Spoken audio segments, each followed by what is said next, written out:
Welcome to আচলের English express.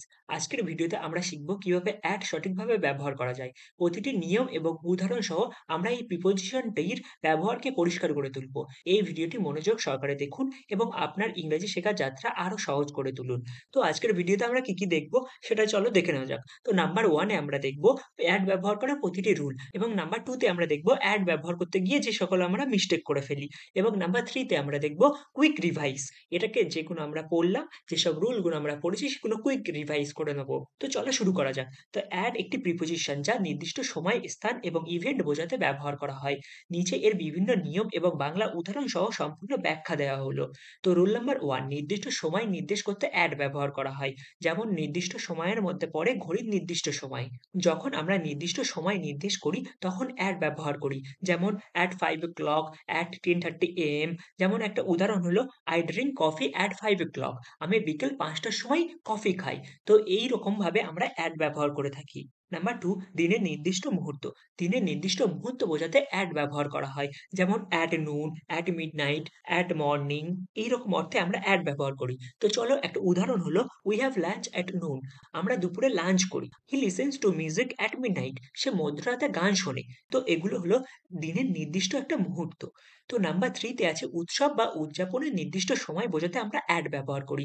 যেমন at Durga Puja, at Eid, at Christmas, etcetera হতে পারে। যেমন যেকোনো একটা পুরো পুজোকে বোঝাচ্ছে। এটা কিন্তু উৎসবের নির্দিষ্ট দিনকে বোঝানো হচ্ছে না, পুরো উৎসবটাকে বোঝানো হচ্ছে। তার জন্য আমরা যেমন বলতে পারি we meet at Durga Puja last year. আমরা গত বছর দুর্গাপূজায় দেখা করেছিলাম। এটি হলো একটা উদাহরণ। তো নাম্বার 4 দেখে নেওয়া যাক। নির্দিষ্ট খাবারের সময় বোঝাতে অ্যাট ব্যবহার করা হয়। যেমন at breakfast, at lunch, at dinner. তো একটা উদাহরণ হলো I drink tea at breakfast। আমি সকালে চা খাই। তো এইরকমভাবে আমরা অ্যাট ব্যবহার করে থাকি। তো নাম্বার 5, সাপ্তাহিক নির্দিষ্ট সময়। যেমন কোনো সপ্তাহের নির্দিষ্ট মুহূর্তকে বোঝাতে গেলে আমরা অ্যাট ব্যবহার করি। যেমন at the weekend, at the end of the week। এইসব ক্ষেত্রে আমরা অ্যাট ব্যবহার করে থাকি। তো একটি উদাহরণ হলো we watch movies at the weekend। আমরা সপ্তাহান্তে সিনেমা দেখি। তো চলো এবার দেখে নেওয়া যাক রুল নাম্বার 2। রুল নাম্বার 2 হচ্ছে নির্দিষ্ট স্থান নির্দেশ করতে যেমন অ্যাট ব্যবহার করে থাকি। তো নাম্বার 1, ছোট বা নির্দিষ্ট স্থানে। যখন কোনো ছোট স্থান বা নির্দিষ্ট পয়েন্ট নির্দেশ করা হয় তখন অ্যাট ব্যবহার করা হয়। যেমন at the door, at the station. এইসব ক্ষেত্রে আমরা অ্যাট ব্যবহার করে থাকি। তো একটি উদাহরণ হলো she is standing at the door. সে দরজার কাছে দাঁড়িয়ে আছে। তো দরজার কাছে দাঁড়িয়ে আছে। সেই নির্দিষ্ট ছোট একটা জায়গাকে বোঝানো হচ্ছে। যার জন্য আমরা এখানে অ্যাট ব্যবহার করেছি। তো নাম্বার 2 হলো ঠিকানার একটি নির্দিষ্ট পয়েন্ট নির্দেশ করতে অ্যাট ব্যবহার করা হয়। যেমন একটি উদাহরণ হলো I live at 22 park street. আমি পার্ক স্ট্রিটের 22 নম্বর বাড়িতে থাকি। তো নাম্বার 3 হলো কাজ বা কার্যক্রমের স্থান। কোনো কাজের নির্দিষ্ট স্থান নির্দেশ করতে। যেমন at work, at school। এসব ক্ষেত্রে আমরা at ব্যবহার করি। যেমন he is busy at work। সে অফিসে ব্যস্ত। তো এবার চলে যাওয়া যাক at ব্যবহার করার রুল নাম্বার 3 তে। ইভেন্ট বা কার্যক্রম নির্দেশ করতে at ব্যবহার করা হয়। তো নাম্বার 1, ইভেন্ট বা অনুষ্ঠান বোঝাতে কোনো বিশেষ ইভেন্ট নির্দেশ করতে অ্যাট ব্যবহার করা হয়। যেমন at the party, at the concert. তো একটি উদাহরণ হলো we enjoyed A lot at the party. আমরা পার্টিতে অনেক মজা করেছি।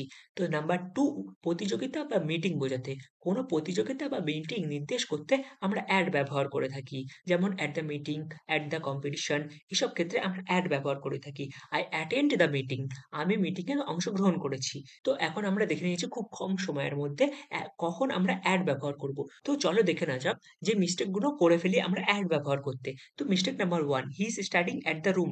এই সেন্টেন্সটি কিন্তু ভুল। কারণ ইন ব্যবহার করতে হবে। কারণ যখন আমরা কোনো বন্ধ জায়গার ভিতরের কথা বলি তখন আমাদেরকে ইন ব্যবহার করতে হয়। তো সঠিকটি হলো he is studying in the room. সে ঘরের ভিতরে পড়াশুনো করছে। তো mistake number 2, the book is at the table. টেবিলের উপরে বইটি রয়েছে বোঝাতে অ্যাট ব্যবহার করা ভুল হবে। কারণ অন ব্যবহার করতে হয়। যখন কোনো জিনিসের অবস্থান কোনো পৃষ্ঠের উপরে বোঝায় তখন আমাদের অন ব্যবহার করতে হবে। যেমন the book is on the table. বইটি টেবিলের উপরে রয়েছে। তো mistake number 3, she went at the market. সে বাজারে গেছে বোঝাতে গেলে আমরা অ্যাট ব্যবহার করলে ভুল হবে। তখন আমরা টু ব্যবহার করি। তো এটি হবে she went to the market. সে বাজারে গিয়েছে। Mistake number 4, the class starts 10 o'clock। Class শুরু হয় 5টাই। বলতে অ্যাট না ব্যবহার করলে বাক্যটি অসম্পূর্ণ থেকে যাবে। কেননা নির্দিষ্ট সময়ের আগে আমরা অ্যাট ব্যবহার করি। তো সঠিকটি হলো the class starts at 10 o'clock। Class সকাল 10টায় শুরু হয়। তো mistake number 5, submit the report at Monday. Report সোমবারের মধ্যে জমা দিতে বললে অ্যাট ব্যবহার করা ভুল হবে। কোনো সময়সীমা বোঝাতে গেলে আমরা বাই ব্যবহার করতে হয়। তো সঠিকটি হলো submit the report by Monday. Report সোমবারের মধ্যে জমা দিন। তো চলো একবার খুব তাড়াতাড়ি রিভাইজ করে নেওয়া যাক। তো রুল নাম্বার 1 এ আমরা পড়েছিলাম নির্দিষ্ট সময় নির্দেশ করতে অ্যাট ব্যবহার করি। এখানে আমরা 5টা পয়েন্ট পড়েছিলাম। তার মধ্যে 1 নম্বর হচ্ছে ঘড়ির নির্দিষ্ট সময় বোঝাতে। তো মনে রাখো ঘড়ির নির্দিষ্ট সময় বোঝাতে আমরা অ্যাট ব্যবহার করব। যেমন এখানে পড়েছিলাম at 5 o'clock, at 10:30 AM এইরকম ধরনের। তো নাম্বার 2 তে আমরা পড়েছিলাম দিনের নির্দিষ্ট মুহূর্ত।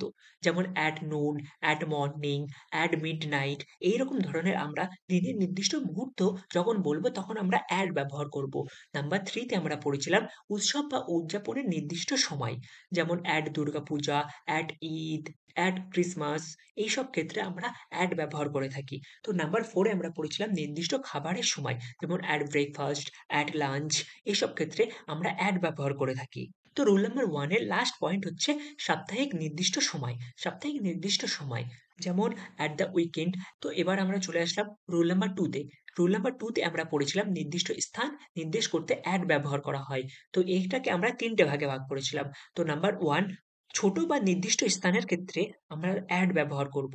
যেমন at the door, at the station এইসব ছোট, ছোট জিনিস। তার জন্য আমরা at ব্যবহার করছি। নাম্বার 2 তে পড়েছিলাম ঠিকানার নির্দিষ্ট পয়েন্ট বোঝাতে। যেমন at 22 পার্ক স্ট্রিট এইরকম ধরনের পয়েন্ট বোঝাতে গেলে তখন আমরা at ব্যবহার করে থাকি। নাম্বার 3 তে পড়েছিলাম কাজ বা কার্যক্রমের স্থান বোঝাতে। যেমন at work, at school এসব ক্ষেত্রে আমরা at ব্যবহার করে থাকি। তো নাম্বার 3 তে আমরা চলে আসি। ইভেন্ট বা কার্যক্রম নির্দেশ করতে at ব্যবহার করা হয়। তো নাম্বার 1 এ আছে ইভেন্ট বা অনুষ্ঠান বোঝাতে।